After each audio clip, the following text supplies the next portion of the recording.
So have you been to rural Rajasthan before?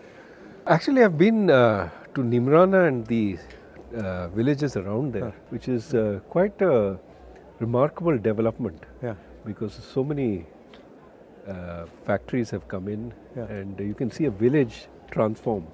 So when we were kids, Papa took us to Nimrana and we'd gone there on a picnic and we got attacked by bees.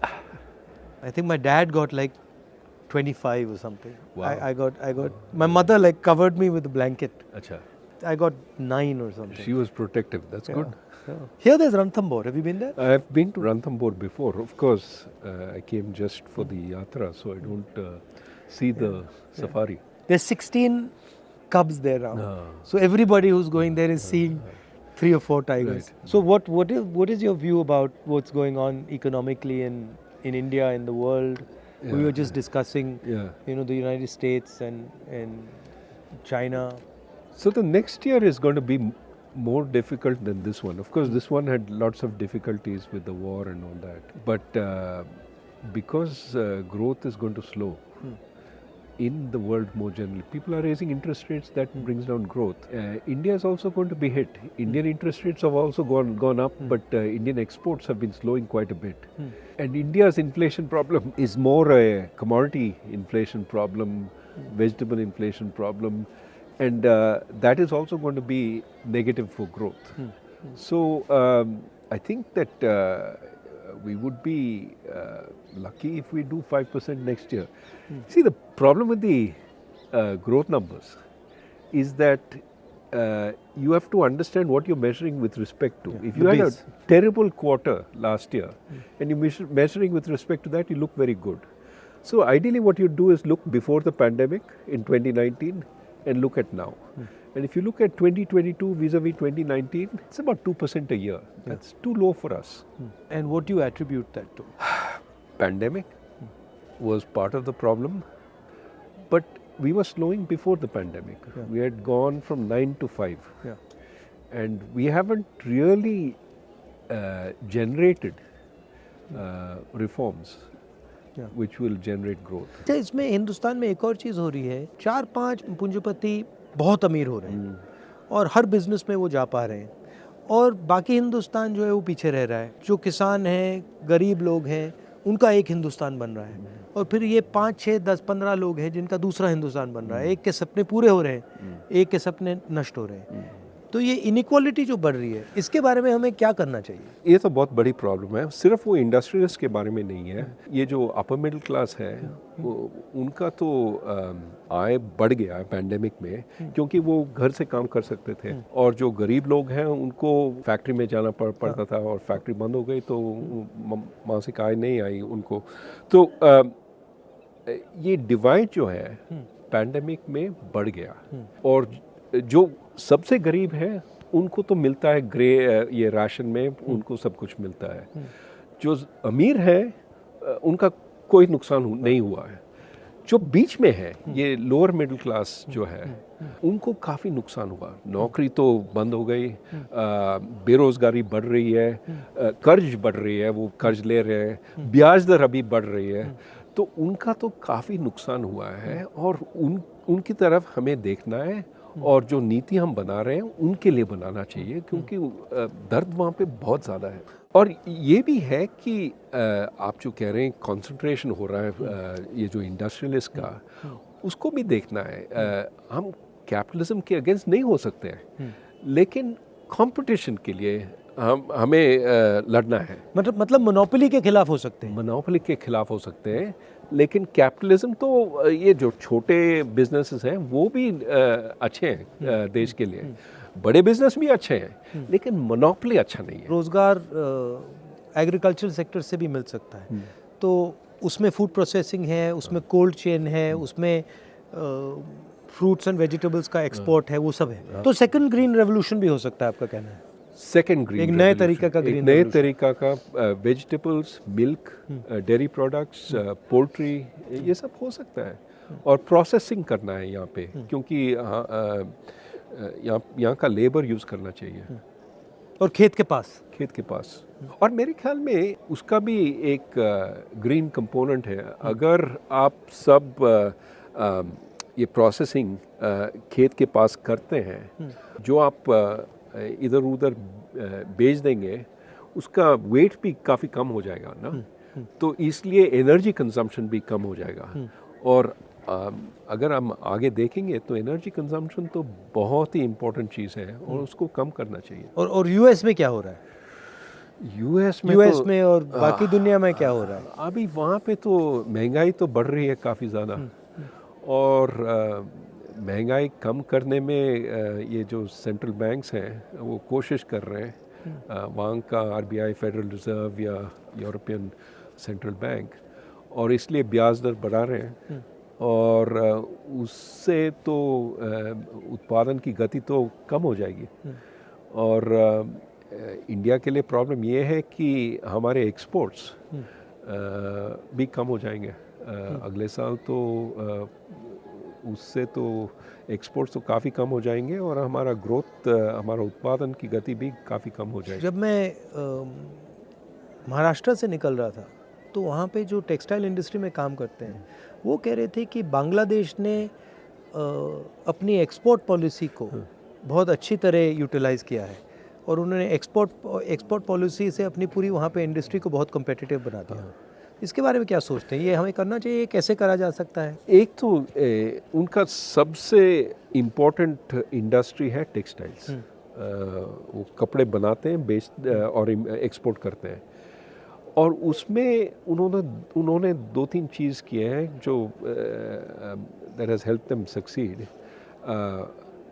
एक तो they allow big factories, not small factories, क्योंकि scale economies की ज़रूरत है, तो they allow big factories. I think labour is largely women, so they employ a lot of women in the textile industry, and the policy is very predictable.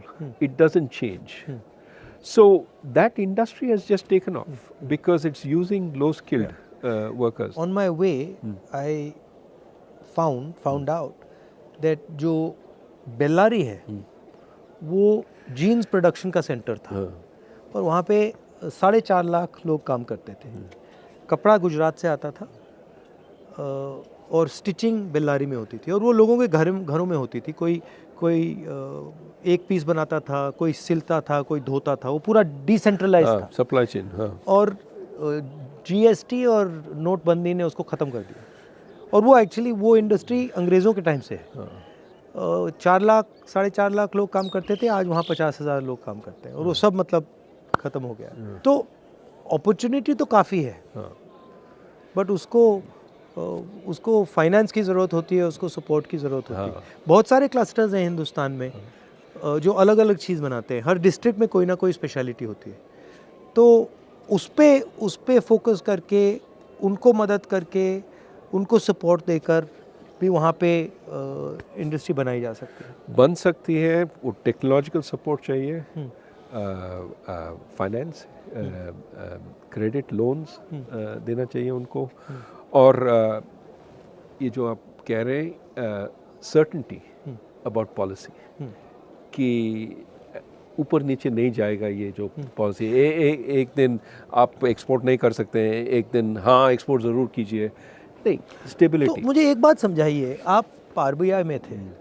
अब हिंदुस्तान में एक व्यक्ति 2 लाख करोड़ रुपए का लोन ले सकता है, मतलब उसको पूरे के पूरे बैंक का पैसा मिल जाता है, मगर जब छोटा किसान या छोटा बिजनेस वाला बैंक लोन लेने जाता है तो उससे बहुत सारे सवाल पूछे जाते हैं, और एक्चुअली बड़ा वाला भी ज़रूरी है, छोटा वाला भी ज़रूरी है, मगर छोटे वाले को बिल्कुल इग्नोर कर दिया जाता है, छोटे वाले बिल्कुल इग्नोर कर दिए जाते हैं। तो ये होता क्यों है और इसको बदला कैसे जाए? अभी बदल सकते हैं, और ये जो आप पहले कह रहे थे इंफॉर्मेशन, ये जो छोटे जो बिजनेसेस हैं उनका तो एक वो तो बेचते हैं और एक रेवेन्यू स्ट्रीम है, उनका सेल्स है। अगर वो सेल्स अगर बैंक को मालूम पड़ता है कि ये जो सेल्स काफ़ी स्टेबल हैं, काफ़ी बढ़ रहे हैं, तो वो ऋण दे सकते हैं, they can lend, but we need that information to be collected and to made available. वो हो रहा है. अभी ये जो फिनटेक चल रहा है इंडिया में, उसमें they are starting to think about all this. But in India everything needs to be 10 times. But see, I don't know of a single Indian company that जो small medium company थी और अब बहुत बड़ी company हो गई. Right? मगर अगर आप US में देखें तो छोटी सी कंपनी 5, 7, 10 साल में बड़ी हो जाती है. तो ये हिंदुस्तान में क्यों नहीं होता? You're absolutely right. Too many of our small firms don't grow big. They die or they stay stop. So why is that not happening? That is needed. You need a path to grow. So here's the problem. They get used to some of the benefits of staying small. वो inspector नहीं आता है, आप GST आप taxes नहीं देंगे तो कोई आपको ट्रबल नहीं करेगा. तो they stay under the radar screen of the government instead of being helped by the government. What you need is, ठीक है, you stay under the radar screen until you get a business which works. But then once you start growing, I'm going to look at you, but I'm going to help you. I'm not going to just tax you. I'm not going to just make your life miserable with... We need that situation, right? So many of these small businesses get benefits. Now, as soon as they become bigger, we take away those benefits. Right. So there's no incentive to grow bigger. Why not instead say, okay, if you grow bigger, you will have these benefits for 5 years. Yeah. Then they will come off. Yeah. But then by that time you're so big, you don't care. Right. So can we do things like that? So you're saying that to make a transition from a small business to a big business in India, there's a huge cost that has to be sort of managed. Absolutely. Absolutely. Today and the cost is rent seeking in some way. Today is largely rent seeking. Exactly. You see how many firms are stuck at 10 workers or 20 workers, because that's when the regulations start kicking in. I was thinking about it, the only one I can think of the top of my head is Haldiram's, which went from being a small fellow and he scaled up. And there are a couple of them, but there are not as many as they should We be. need many Haldirams, right? We need many Haldirams, and of course we have some of our tech firms that have grown very, very big. But we need far more of that. And you're exactly right, it's the growth which creates the jobs. Small firms by themselves don't create so many jobs, it's when they grow that they create so many jobs. We need to make that possible. अच्छा, बहुत सारे किसान मुझे कहते हैं कि जैसे ही उनकी फसल आती है वैसे ही commerce ministry export import policy को ट्विक कर देती है और उनके दाम उसी दिन गिरते हैं जब उनकी फसल उनके हाथ में आती है. ये तो बहुत बड़ी प्रॉब्लम है. हम कहते रहते हैं कि हम किसान के लिए हैं, लेकिन जो एक्सपोर्ट पॉलिसी है और इंपोर्ट पॉलिसी है वो मिडिल क्लास के लिए, वो सिटीज़ में अर्बन मिडिल क्लास के लिए बनता है. अगर प्याज का दाम बढ़ जाता है तो हम इंपोर्ट करते हैं और बेचारा फार्मर जो किसान है उसके लिए दाम तो गिरते हैं. तो मेरे ख्याल में एक स्टेबल पॉलिसी होना चाहिए एक्सपोर्ट इंपोर्ट. हाँ, अगर दाम इससे बहुत ज़्यादा बढ़ जाता है तो इंपोर्ट तो कर सकते हैं. ये जो एक्सपोर्ट बैन्स हैं वो नहीं करना चाहिए, क्योंकि एक्सपोर्ट बैन्स तो किसान के खिलाफ है. अगर आप किसान को कहते हैं कि आप एक्सपोर्ट नहीं कर सकते हैं तो डोमेस्टिक मार्केट में उनको बेचना पड़ता है और दाम तो कुछ नहीं मिलता. So how does one think about this unemployment issue, because it's everywhere. You know, I speak to kids and I ask them what you want to do, and they only answer five things. You know, lawyer, doctor, IAS, military, engineer. And so the imagination is, for most kids in India, is that we can only do these 5 things. And then the other thing is, most of them are not hopeful of getting even those jobs. नहीं, बेरोजगारी तो बहुत बड़ी problem है. और बात यह है कि लोग सिर्फ सरकारी नौकरी चाहते हैं क्योंकि उसमें पेंशन है, ये है, वो है और सिक्योरिटी है. और वो ढूंढते हैं, इम्तहान देते रहते हैं. और आप जानते हैं कि बहुत ही कम लोग सरकार में काम कर सकते हैं. अगर आप पूरे जो नौकरी है सरकार में आप उनको अगर ओपन भी करते हैं तो ज़्यादा से ज़्यादा 1%, 2% वहाँ पे एम्प्लॉय हो जाएंगे. तो इसलिए मेरे ख्याल में हमें प्राइवेट सेक्टर को बढ़ाना है, क्योंकि वहाँ पे नौकरी रोज़गारी आगे बढ़ा सकते हैं वहाँ पे. और एक तो प्राइवेट सेक्टर, एक एग्रीकल्चर में अगर हम टेक्नोलॉजी ले आते हैं वहाँ पे तो वहाँ पे भी नौकरी पैदा हो सकते हैं। और ये जो फॉर्मल सेक्टर है हम सिर्फ मैन्युफैक्चरिंग को देख रहे हैं, ये PLI स्कीम वगैरह, लेकिन हमें सर्विसेज को भी देखना है कि क्योंकि सर्विसेज में नौकरी काफ़ी ज़्यादा नौकरी पैदा हो सकती है। और आप पहले कह रहे थे कि अब एक नए तरीके की सर्विसेज की नौकरी आ रही है। ज़रूर। आजकल ये जो कंसल्टिंग फर्म्स हैं वो पहले अमेरिका में बेचते थे अपने सर्विसेज और इंडिया में बैक ऑफिस का काम करते थे, ये पावर पॉइंट प्रेजेंटेशन ये वो। आजकल वो इंडिया में कंसल्टेंट्स एम्प्लॉय कर रहे हैं, वो कंसल्टेंट्स काम कर रहे हैं जैसे कि वो अमेरिका में हैं और प्रेजेंटेशंस दे रहे हैं जूम पे। They are actually as if they are working in America, which means they get much higher salaries. But इसके लिए अंग्रेजी की ज़रूरत है। अंग्रेजी की ज़रूरत है और हायर एजुकेशन की ज़रूरत है। और हायर एजुकेशन के लिए प्राइमरी एजुकेशन चाहिए, सेकेंडरी एजुकेशन चाहिए। तो अभी आप जानते हैं ये पैंडेमिक हुआ है और काफ़ी सारे बच्चे अभी स्कूल नहीं गए, 2 साल के लिए नहीं गए। ना सिर्फ सीखे नहीं 2 साल के लिए, लेकिन भूल भी गए। तो अभी देर 3 years behind there class, time ज़ाया हो गया उनका। हाँ, तो अब क्या करेंगे, हम उनको वापस ले आते हैं और we don't take into account कि they not able to deal with the class there in. So the problem is we're going to suffer. These kids are not going to be able to do the high quality work.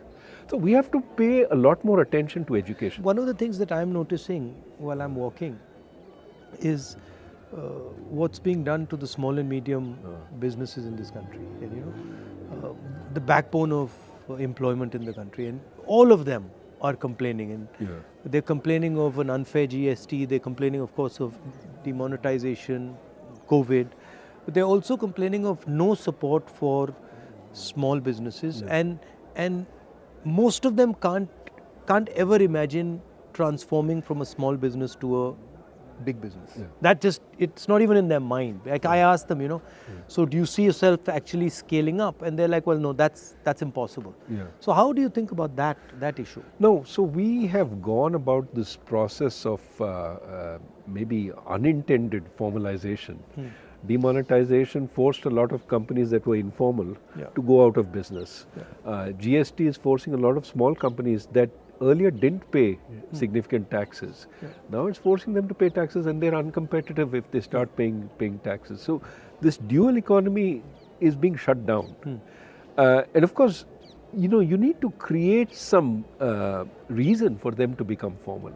If, for example, they could get more credit from the bank as they became more formal, they could show their receipts, they could show but credit is also very slow right now. So the benefits of formalization are not there, the costs of formalization are there. Right. And so many of them are hurting. Now, what is true is as they shrink, our bigger firms are doing very well because they're occupying some of the space. So in a sense, the inequality between firms is increasing. You look at profitability amongst the big firms, it's very good. And they could also raise money during the pandemic, which our small firms couldn't. What you want is to give the small fellow a chance to sell and not put a whole lot of burden on him. The big fellow can take care of paying the taxes and all that. तो ये अगर आप हिंदुस्तान की history देखें, एक बहुत क्रांतिकारी कदम स्वतंत्रता आंदोलन से आया, उसके बाद हरी क्रांति हुई, उसके बाद सफ़ेद क्रांति हुई, उसके बाद जो कंप्यूटर रेवोल्यूशन हुआ, तो अब क्या रेवोल्यूशन हो सकता है? 2 तरह के रेवोल्यूशन है। एक तो मैं अभी हम बात कर रहे थे सर्विस रेवोल्यूशन। हम यहाँ से अमेरिका में काम कर सकते हैं without going to America. Okay, that is one. जैसे डॉक्टर हैं, they can provide telemedicine services to the US and earn a lot of foreign exchange. Our service exports are 250 billion. Just grow that. That will make us a superpower in exports. So एक वो है। दूसरा ये है, आप हरी क्रांति के बारे में बात कर रहे थे, ग्रीन रेवोल्यूशन, लेकिन we have a new kind of green revolution. Yes, sustainability, emissions. If we push on that, we can be at the frontier, building windmills, building solar plants, making our buildings green. And the most damage from climate change will be in South Asia. Yeah. You've already seen Bangladesh suffer, you've seen Pakistan suffer. India is not far behind. We occupy the same territory. So we have to push very hard for a green revolution elsewhere. But also we can be at the forefront because everybody is trying to get in. We can make a lot of windmills, solar, because we have a huge demand. But we can also, innovate. And so I think there are lots of possibilities. But we should be forward thinking. मैं एक बार parliament में जा रहा था और parliament के वहाँ पे जो सिक्योरिटी गार्ड्स हैं उनसे मेरी दोस्ती है. तो मैंने उन एक सिक्योरिटी गार्ड से पूछा, भाई क्या कर रहे हो? तो उसने मुझे कहा बहुत मज़ा आ रहा है. मैंने कहा क्या हुआ? उसने कहा मैंने अदानी के स्टॉक खरीदे हैं और उसके बहुत सारे पैसे बन रहे थे. मगर मैंने सोचा कि वो सैलरीड क्लास का है और ऐसा काम करना उसके लिए काफ़ी रिस्की है, मगर उसको रिस्क नहीं समझ आ रही.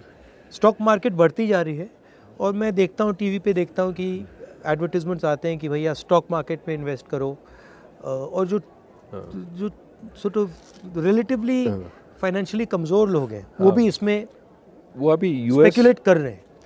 तो इसमें काफ़ी रिस्क होता है. तो इसके बारे में आपकी क्या राय है?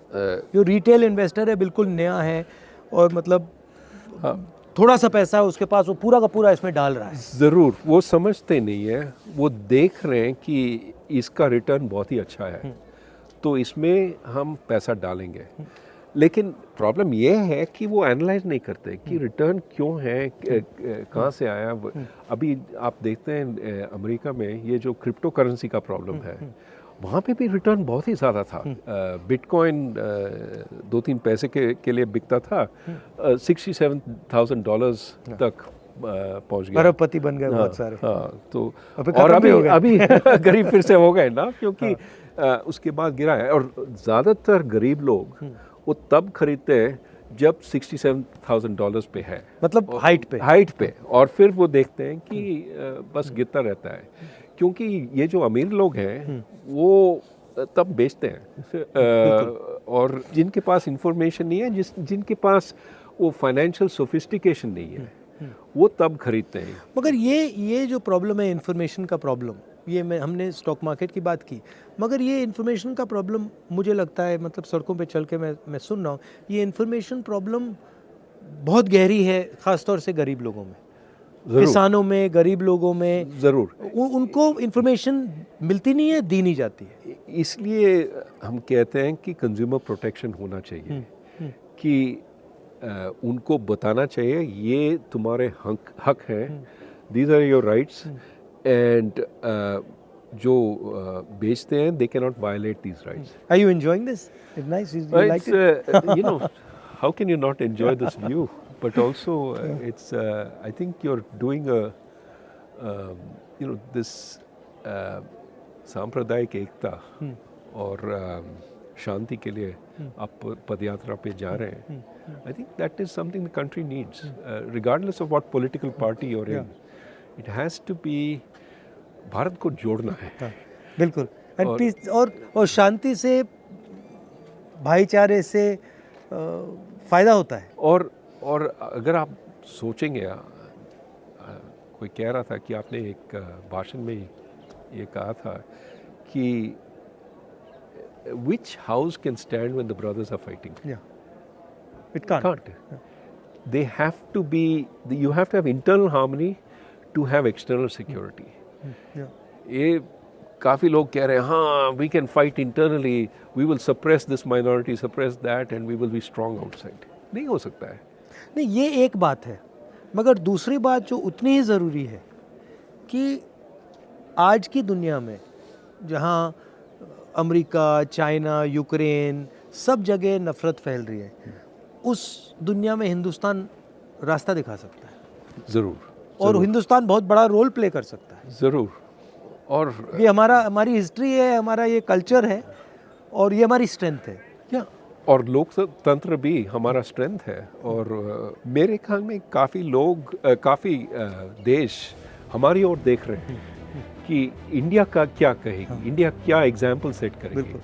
और इसलिए हमें सोचना चाहिए कि हम क्या कर रहे हैं और किस दिशा में जा रहे हैं। It's great to see you here. Thank you for watching our work. If you haven't subscribed yet, don't forget to click the bell icon and subscribe to Mojo Story and support independent, robust journalism.